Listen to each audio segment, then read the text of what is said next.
தெரிந்து கொள்ள முடியும். இயேசு கிறிஸ்து முற்றிலுமாக நமக்காக, அதாவது இந்த மனு குலத்திற்காக தரித்திரமானார். அல்லேலூயா. நமக்காகத்தான் அவர் தரித்திரமானார். இயேசு கிறிஸ்து ஏழ்மை முழுவதுமாய், தரித்திரத்தை முழுவதுமாய் அனுபவித்தார்.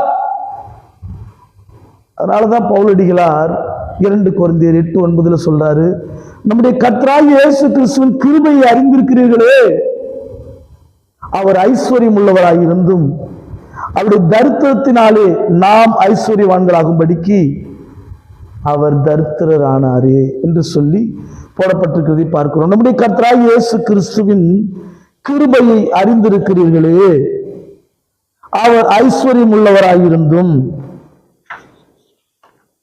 அவருடைய தரித்திரத்தினாலே நாம் ஐஸ்வர்யவான்களாகும்படிக்கு அவர் தரித்திரரானார் என்று சொல்லி அங்கே